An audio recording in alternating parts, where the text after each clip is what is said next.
नमस्कार। मैं भावेश सर आज 80 गुणों का जो फाइनल का पेपर है उस पर चर्चा करने जा रहा हूँ। यहाँ आपके सामने design of the question paper जो हमारे 2023-24 के लिए जो दिया गया है वो आपके सामने है। उसमें आप देखते हैं नॉलेज के लिए 16 गुण जो 20% मार्क्स होते हैं, अंडरस्टैंडिंग के लिए 32 यानी 32 अंक जो 40% हैं, एप्लीकेशन के लिए 16 अंक यानी 20%, और स्किल जो होते हैं उसके लिए 16% यानी 20% मार्क्स, यानी इस प्रकार 80 मार्क का पेपर जो है आपके सामने रखा जाता है। यहाँ पोर्शन जो हैं जैसे कि पाठ जो हैं, पाठ 1 से लेकर 8 तक, उसमें 3 नंबर का जो मुर्गी की कीमत जो पाठ्यक्रम से डिलीट यानी निष्कासित किया गया है तो उसके लिए 20 अंक हैं, और पद्य यानी कविता जो है 1 से 9 तक जो कविताएं हैं उसके लिए 12 अंक निर्धारित किए गए हैं। व्याकरण में वाक्य परिवर्तन, अनेकार्थी शब्द, विशेषण बनाना, सहायक क्रिया, पर्यायवाची शब्द, मुहावरों का वाक्य में प्रयोग और विलोम शब्द, इस प्रकार अंक विभाजन व्याकरण के लिए हैं जो 16 गुण हैं। और रचना जो हैं जिसमें निबंध, कहानी, पत्र लेखन, अपठित गद्यखंड और अपठित गद्यखंड, इस प्रकार 32 यानी 32 अंक जो हैं उसके लिए हैं। और इस प्रकार यहाँ 80 गुणों का पेपर आपके सामने आता है। अब यहाँ आप लोग देख रहे हैं सभी पाठों के नाम दिए गए हैं, यहाँ कविता के नाम दिए हैं, व्याकरण दिया गया है, रचना विभाग दिए हैं। इस प्रकार ये जो पूरा पोर्शन है यहाँ आपके सामने यहाँ दिया है। अब हम ये जो मुख्य पेपर है उसके तरफ जाते हैं। तो पहला जो 80 अंक का जो पेपर होता है उसमें मुख्य सूचनाएं दी जाती हैं, स्पष्ट क्रमांक, प्रश्न क्रमांक जो है स्पष्ट रूप से लिखना जरूरी होते हैं, सभी प्रश्न अनिवार्य होते हैं, और दाईं ओर दर्शाए हुए जो अंक होते हैं वो प्रश्न के लिए निर्धारित अंक होते हैं। अब इस साल पहली बार ऐसा हुआ है कि प्रश्न पत्र जो है वो 1 से लेकर 53 यानी 53 सवाल होंगे, और इसमें सब क्वेश्चन वगैरह वैसा कुछ नहीं होगा। हर एक जो अंक है, नंबर जो दिया गया है वही प्रश्न क्रमांक है, जो प्रश्न क्रमांक आपको ठीक तरह से लिखना है, क्योंकि उसी सवाल का जवाब आप लिखने जा रहे हैं। आपने गलत नंबर लिखा तो आपको उसका नुकसान हो सकता है, इसीलिए अंक जो हैं वो ठीक तरह से लिखना ज़रूरी है। पहले बहुत बार सब क्वेश्चन नंबर होते हैं, बहुत सारे क्वेश्चन होते थे, उसमें बहुत सारी गलतियां विद्यार्थी करते थे, इसलिए ये नया तरीका इस साल अपनाया जा रहे हैं। देखते हैं आप किस प्रकार उसका इस्तेमाल करते हो। तो यहाँ पहला जो है एक पाठ्यपुस्तक से गद्यखंड दिया जाता है और जिस पर सवाल होते हैं। जैसे यहाँ आप देख रहे हैं कि उपर्युक्त गद्यखंड जिस पाठ से लिया गया है उस पाठ का नाम जो है वो सही विकल्प चुनकर लिखिए। 1 अंक उसके लिए निर्धारित हैं। पाठ के नाम दिए जाते हैं और उसमें से सही जवाब आपको सिर्फ पाठ का नाम जो है वो लिखना होता है। और यहाँ ऊपर उन्होंने लिखा है, क्या लिखा है कि नीचे दिए गए प्रश्नों के उत्तर पूर्ण वाक्य में लिखिए, ऐसा क्लियर। तो ऊपर के प्रश्न जो हैं वो अच्छी तरह से पढ़ो और उस प्रकार पूरे वाक्य में जवाब लिखना जरूरी है, ठीक है। तो और एक सवाल, उसी पैराग्राफ पर एक सवाल पूछा जाता है और जिसका जवाब आपको लिखना होता है। फॉर एग्जांपल यहाँ लोगों को अपनी जानें क्यों गंवानी पड़ती हैं, जिसका जवाब उसी पैराग्राफ में आपको मिलेगा जो आपको ढूंढकर लिखना है। यानी ऑब्जेक्टिव टाइप जो क्वेश्चन होते हैं जिसमें ये पहला सवाल बहुत मतलब आसान होते, पहले 2 सवाल। अब आगे क्या है कि निम्नलिखित प्रश्नों में से किन्हीं 3 प्रश्नों के उत्तर पूर्ण वाक्य में लिखिए। प्रत्येक प्रश्न का उत्तर 15-20 शब्दों में लिखिए, जिसके लिए 6 अंक निर्धारित किए गए हैं। यानी हर सवाल के लिए 2 अंक होते हैं और 3 सवालों के जवाब आपको लिखने होते हैं। लेकिन यहाँ आप लोग देख रहे हैं कि 3, 4, 5, 6 ऐसे सवाल होंगे। उसमें से कौन सा, सपोज आपको 6ठे सवाल का जवाब लिखना है तो 6 अंक लिखकर उसके सामने उसका जवाब लिखिएगा। और यहाँ हर एक सवाल के लिए 2 अंक निर्धारित किए गए हैं। जैसे कि यहाँ देख रहे हैं कि आप डॉक्टर माशेलकर जी आजकल के युवा वैज्ञानिकों की किस बात से चिंतित हैं, इस प्रकार का पहला जो सवाल है यहाँ दिया गया है। इस प्रकार भीखू अहिर ने बसंत और प्रताप को सहारा क्यों दिया। 5वां जो सवाल है, अरुणिमा सिन्हा का जन्म कब और कहाँ हुआ था। योगेंद्र सिंह यादव स्कूल में पढ़ते समय क्या कहा करते थे, आदि। अब अगला सवाल जो है, निम्नलिखित प्रश्नों में से किन्हीं 3 प्रश्नों के उत्तर लिखिए। प्रत्येक प्रश्न का उत्तर 40-50 शब्दों में लिखिए, जिसके लिए 12 अंक हैं। यानी 3 सवालों के जवाब 4 4 4 4 त्रिकम 12 अंक होंगे, जिसमें यहाँ 4 सवाल दिए जाते हैं। कौन से भी 3 सवालों के जवाब आपको लिखने होते हैं।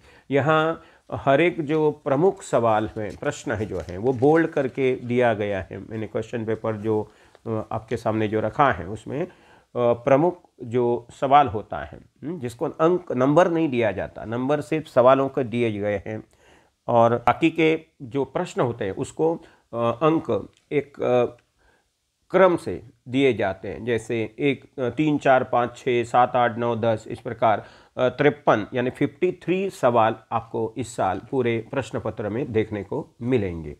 ठीक है, तो इस प्रकार आप देख रहे हैं कि अगला जो सवाल है 12 अंकों के लिए, जिसमें अरुणिमा सिन्हा का भविष्य में क्या करने का इरादा है, और भोलाराम के बारे में चित्रगुप्त ने रजिस्टर देकर नारद जी को क्या जानकारी दी, या जल क्रीड़ा का आनंद लेते समय दुर्घटनाएं क्यों होती हैं, मगन सिंह की मां ने हरिदास जी से क्या निवेदन किया। इस प्रकार के 4 सवाल होंगे। 4 में से कौन से भी 3 सवालों के जवाब आप लिखिएगा। ठीक है, और अगला जो प्रश्न होता है, जैसे निम्नलिखित काव्य पंक्तियों के आधार पर उसके नीचे दिए गए प्रश्नों के उत्तर पूर्ण वाक्य में लिखिए। देखो, पूर्ण वाक्य में लिखिए, ये याद रखिएगा। तो यहाँ रनिया के कर में हंसियाँ हैं, घास काटने में वो कुशला हैं, मेरे हाथों में रुपया है, मैं सुख सौदागर छलिया हूँ। इस प्रकार ये कविता की पंक्तियाँ दी गई हैं। तो उपर्युक्त काव्य पंक्तियाँ जो हैं, उस कविता के कवि का नाम आपको लिखना होता है। जो कवि यहाँ अलग अलग नाम दिए होते हैं, उसमें से जो एक जवाब जो है वो सही होगा। जैसे कीर्ति चौधरी, केदारनाथ अग्रवाल और शिवमंगल सिंह सुमन, रविंद्रनाथ ठाकुर, इनमें से जो सही है वो जवाब आपको लिखना होता है। और उस पर एक सवाल आता है, रनिया किस काम में कुशला है, जिसका जवाब आपको ऊपर के पैराग्राफ में ही मिलता है, जो आपको ढूंढकर लिखना होता है। इतना आसान होता है ये सवाल।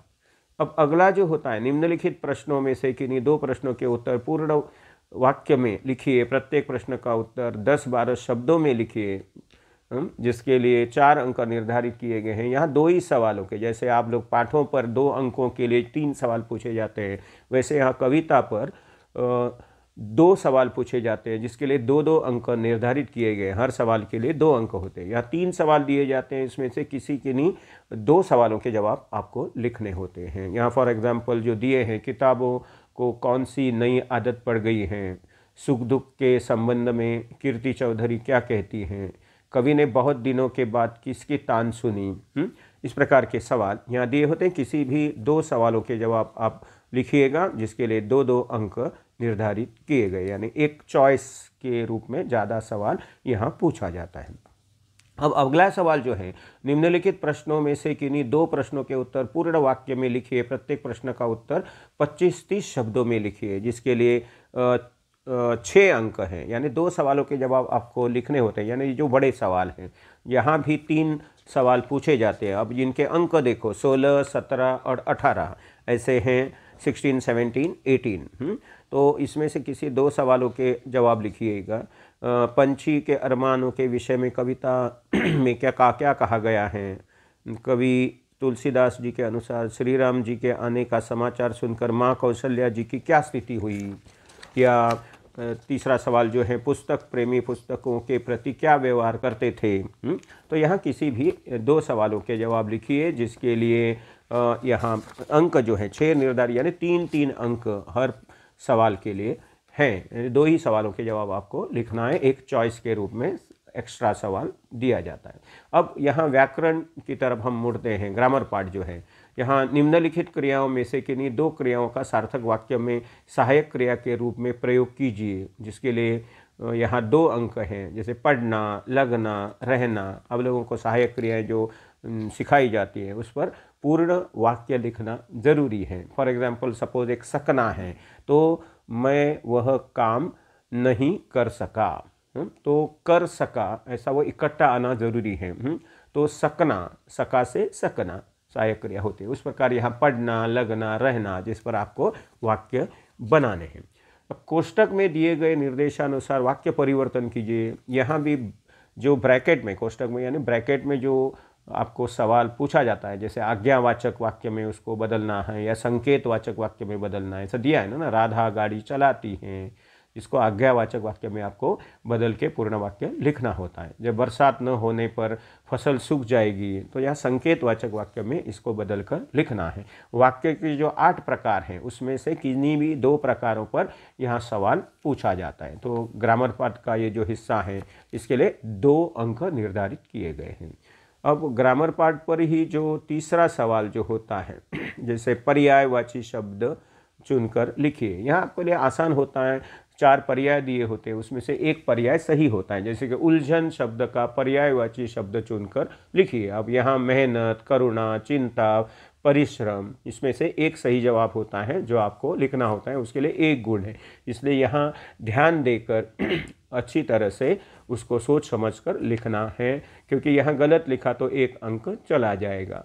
तो यह ग्रामर पार्ट जो होता है जो अच्छी तरह से तैयार कीजिएगा, क्योंकि यहाँ पूरे अंक आपको मिलते हैं। यहाँ नहीं तो आप लोग बड़े सवाल का जवाब लिखते हो जिसमें ग्रामेटिकल मिस्टेक्स होते हैं, जिसकी वजह से अंक काटे गए जाते हैं। अब यहाँ तो क्या देखकर आपको लिखना है, सही शब्द लिखा बस 1 अंक आपको मिल जाता है। उक्ति शब्द का पर्यायवाची शब्द चुनिए, जैसे प्रयोग, कथन, किताब, सभा, इस प्रकार यहाँ उसका सही जवाब आपको लिखना है। 1 अंक यहाँ भी दिया गया है। तो यहाँ पर्यायवाची शब्द के लिए 2 अंक है निर्धारित किए गए हैं। अब विशेषण के लिए 2 अंक हैं, जैसे नमक, इस शब्द का विशेषण रूप चुनकर लिखिएगा। यहाँ नमकीन, नमकीला, नमकीनदार या नमकी, गलत जानबूझकर गलत शब्द दिए गए होते हैं, उसमें से सही शब्द चुनकर आपको लिखना होता है। अब लड़ना, इस शब्द का विशेषण रूप चुनिए। अब लड़ाकू, लड़ाई, लड़कपन, लड़कना, तो इसमें से एक ही जवाब सही होता है जो आपको चुनकर लिखना है। अब आशा, इस शब्द का विलोमार्थी। अब इस साल अपोजिट वर्ड जो है ये इस साल पोर्शन में दिए गए हैं, जैसे आशा, इस शब्द का विलोमार्थी शब्द चुनिए। अब जिसे आरंभ, निराशा, यश, अपयश, ये आसान होते हैं सवाल, जिसका सही जवाब आपको ध्यान देकर लिखना है। ईमानदार, इस शब्द का विलोमार्थी शब्द चुनिए, जैसे बेईमानी, बेईमान, ईमानी, ईमानदारी, तो इसमें से एक सही आंसर जो आपको लिखना है। निम्नलिखित शब्दों में से किसी एक शब्द का प्रसंगानुरूप भिन्न भिन्न अर्थ स्पष्ट करने के लिए अलग अलग वाक्यों में प्रयोग कीजिए, जैसे कर, पद। तो आप देखते हैं इस प्रकार के बहुत सारे वाक्य आपने बनाए होंगे, बहुत सारे शब्द भी आपको दिए होंगे, है ना। जैसे फॉर एग्जांपल आपके लिए बहुत सारे शब्द जो दिए जाते हैं, जैसे हार शब्द हैं, तो हार में जैसे क्या होता है कि वह उस खेल में, कौन से खेल में हार गया, या हम लोग हमारी खेल में हार हो गई, एक वाक्य होता है। और उसने विजय श्री मिलने के बाद यानी जीत मिलने के बाद उसके गले में हार पहनाया, यानी एक ही हार के 2 अलग अलग अर्थ होते हैं। तो अलग अलग ऐसे वाक्य लिखने होते हैं। एक ही शब्द पर 2 अलग अलग वाक्य आपको लिखने हैं जिसके 2 अलग अलग अर्थ दर्शाते हैं। तो यहाँ इसके लिए 2 अंक दिए गए हैं। किसी एक शब्द पर 2 वाक्य आपको लिखने होते हैं, ये याद रखिएगा। नहीं तो इस पर एक वाक्य लिखा, उस पर एक वाक्य लिखा, तो आपको एक ही अंक मिल जाएगा, क्योंकि एक शब्द पर 2 अलग अलग अर्थ बताते हैं, यानी भिन्न भिन्न अर्थ जो है वो स्पष्ट करने के लिए ये अलग अलग वाक्य आपको लिखने होते हैं। इसीलिए इसको अगर अंक 2 पाना चाहते हो तो एक ही शब्द पर 2 अलग अलग सही वाक्य आपको लिखने होते हैं, ठीक है। तो यहाँ अगला जो सवाल होता है, निम्नलिखित मुहारों में से किन्हीं 2 मुहारों का अर्थ लिखकर उन मुहारों का सार्थक और तथा स्वतंत्र वाक्य में प्रयोग करना है। तो मुहावरे के लिए 4 अंक यहाँ निर्धारित किए गए हैं। जैसे आप यहाँ अलविदा कहना, इसका जो अर्थ जो है, मीनिंग जो है वो आपको लिखना है। अलविदा कहना, उसके सामने उसका मीनिंग लिखिएगा और याद रखिएगा कि मुहावरों का वाक्यों में प्रयोग करना है, मीनिंग का नहीं। अर्थ आप लिखेंगे और मुहावरों का वाक्यों में प्रयोग है। बहुत बार विद्यार्थी गलती करते हैं कि जिसका मीनिंग लिखते हैं और मीनिंग का ही वाक्य में, यानी उसका अर्थ का ही वाक्य में प्रयोग करते हैं और एक अंक खोते हैं। ऐसा नहीं। देखो ऊपर क्लियरली मेंशन किया हुआ है कि निम्नलिखित मुहावरों का अर्थ लिखकर उन मुहावरों का सार्थक वाक्यों में और स्वतंत्र प्रयोग कीजिएगा, वो महत्वपूर्ण होते हैं। तो किन्हीं दो मुहावरों का अर्थ अलग अलग लिखना है। और यहाँ जो मुहावरे, एक याद रखो, यहाँ जो दिया गया है, अलविदा कहना, बिड़ा उठाना, धावा बोलना, ये वाक्य में आना जरूरी है। ये शब्द वाक्य में आने चाहिए, इतना याद रखिएगा। निम्नलिखित विषयों में से किसी एक विषय पर 100 से 150 शब्दों में निबंध लिखिए, जो अगला सवाल होता है, जिसके लिए 6 अंक निर्धारित किए गए हैं। अब बढ़ती महंगाई एक समस्या, किसान हमारा अन्नदाता, मेरा प्रिय खेल, कल करे सो आजकल, 4 विषय दिए जाते हैं। हमेशा याद रखो, तो किसी भी ऐसे विषय का चुनाव करो जिस पर आप निबंध 100 से 150 शब्दों में लिख सकते हो। सो विषय का चुनाव करना बहुत महत्वपूर्ण होता है, क्योंकि वो निबंध बाबा एक विषय दिए हैं, उसमें से तुम्हें कौन सा विषय आसान लगता हो, उसी किसी एक विषय पर आपको निबंध लिखना है। और बहुत सारे निबंध आपने जो आज तक जो पढ़े हैं, वो उसमें से जो सही आप लिख सकते हो, करेक्ट लिख सकते हो, अच्छी तरह से लिख सकते हो, ऐसे ही निबंध का चुनाव कीजिएगा और वह अच्छी तरह से सुंदर अक्षरों में बिना गलती किए लिखिएगा। ठीक है। अब अगला नंबर जो है, अगला सवाल जो है 36 नंबर पर, 36 नंबर, निम्नलिखित सूचनाओं के अनुसार किसी एक पत्र का प्रारूप तैयार कीजिए। यहाँ 2 पत्र दिए हो जाते हैं, जिसमें एक घरेलू पत्र होता है और दूसरा व्यावहारिक पत्र, यानी कार्यालयीन खत होता है, जैसे फॉर्मल एंड इनफॉर्मल आप बोलते हैं। ठीक है। तो यहाँ दोनों में से कौन सा भी एक पत्र आपको लिखना है, जिसके लिए 5 अंक निर्धारित किए जाते हैं। तो यहाँ जो फॉर्मेट होता है, जो आपको सिखाया गया है, उस फॉर्मेट के अनुसार ही आपको क्या करना है, वो पत्र लिखना है, क्योंकि हर फॉर्मेट जो होता है उसके अलग अलग अंक निर्धारित किए हुए होते हैं। जैसे पहला एड्रेस है, उसके लिए आधा अंक होता है, दिनांक होते हैं, उसके लिए आधा अंक होता है, संबोधन जो होता है आपका, उसके लिए आधा अंक होता है। बाद में आपका कलेवर जो है, टोटल लेटर जो है, उसके लिए अलग अंक होते हैं। और नीचे हस्ताक्षर जो है, साइन करते हैं ना, नीचे आप लोग जो आपका विश्वासु या जो कार्यालयीन खत है उसमें भवदीय लिखते हो, और वो जो कोई फर्नांडिस या कोई नाम जो है जो दिया गया है, यहाँ जो नाम दिए जाते हैं उन्हीं नाम का इस्तेमाल वहाँ करना, अपना नाम कहीं भी नहीं लिखना है। सारे नाम यहाँ जो पत्र में यानी प्रश्न में पूछे गए हैं उन्हीं का इस्तेमाल करना जरूरी है, ये याद रखो। नहीं तो थोड़े विद्यार्थी क्या करते हैं, पत्र पढ़ते हैं और खुद के ही नाम लिखते हैं, अपने ही दोस्तों के नाम लिखते हैं। ऐसा नहीं करना चाहिए, क्योंकि ऐसा किया तो आपको अंक नहीं दिए जाएंगे। इसीलिए यहाँ पत्र लिखते समय ये सावधानी बरतना बहुत ज़रूरी है। अब अगला सवाल जो 37 नंबर पर जो है वो कहानी लेखन है। यहाँ तो आप जानते हैं कि कहानी लेखन का टाइटल, शीर्षक, इसके लिए एक अंक दिया जाता है, और इसकी जो सीख होती है उसके लिए 1 अंक होता है, और टोटल जो कहानी है उसके लिए 3 अंक होते हैं, यानी कुल मिलाकर 5 अंक इसके लिए निर्धारित किए जाते हैं। तो ये जो मार्क्स डिस्ट्रीब्यूशन है वो हमेशा याद रखो। तो टाइटल लिखना, उसका इस कहानी का शीर्षक जो कहानी से ही उभर कर आता है, उसी कहानी के आधार पर जो शीर्षक यानी उसको सुटेबल ऐसा शीर्षक उसको देना जरूरी है, जिसके लिए 1 अंक होता है। और पूरी कहानी लिखने के बाद उसमें से क्या हमें सीख मिलती है, मॉरल क्या है, मॉरल ऑफ द स्टोरी क्या है, वो 1 वाक्य में, 1 या 2 वाक्य में आपको लिखना होता है। तो उसके लिए 1 अंक होता है, और कहानी के लिए 3, कुल मिलाकर 5 अंक होते हैं। यह हमेशा याद रखो, नहीं तो बहुत सारे विद्यार्थी सिर्फ कहानी लिखते हैं और टाइटल लिखना भूल जाते हैं या सीख लिखना भूल जाते हैं और अंक खोते हैं। और अगला सवाल जो है, निम्नलिखित गद्य खंड को पढ़कर उसके नीचे दिए गए प्रश्नों के उत्तर लिखिए।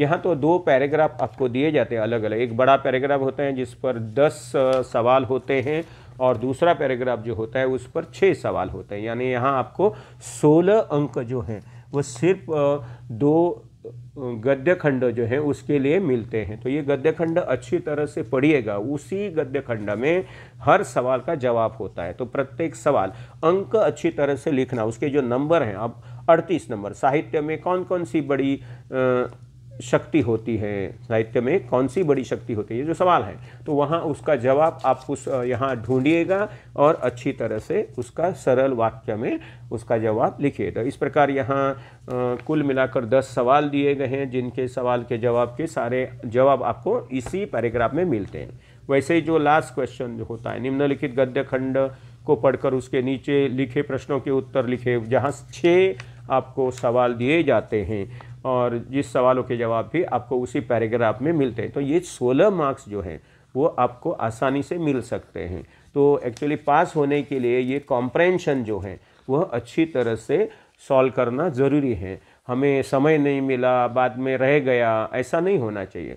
अगर ऐसा होता है तो आप एक काम कर सकते हो कि ये जो कॉम्प्रहेंशन जो है 10 और 6 मार्क के, वो दोनों पहले सॉल्व कर सकते हैं आप लोग, और बाद में आप लोगों को पछताना नहीं पड़ेगा। थोड़े लोगों की लिखने की स्पीड बहुत कम होती है, ये श्योर मार्क्स मिलने वाले जो होते हैं ऐसे सवालों को पहले आप सॉल्व कर सकते हैं। लेकिन वो पर्टिकुलर जो क्वेश्चन जो हैं, जो सवाल हैं, वो उचित नंबर लिखना मात्र ज़रूरी है, ये याद रखिएगा। तो जो जो आपको आसान लगता है वो आप पहले सॉल्व कर सकते हो, उसी आधार पर आपको अंक मिलते हैं। नहीं तो आपको क्या होता है, आप लोग डिफ़िकल्ट सवालों पर सिर्फ सोचते रहते हो, समय नष्ट करते हो और बाद में बोलते हैं हमें सर समय ही नहीं मिला, अब मैं सवाल के जवाब लिखते समय मैं पूरा पेपर पूरा नहीं कर सका। इस प्रकार की बहुत सारी बातें बच्चों से सुनने को मिलती हैं जो सुनने को नहीं मिलनी चाहिए।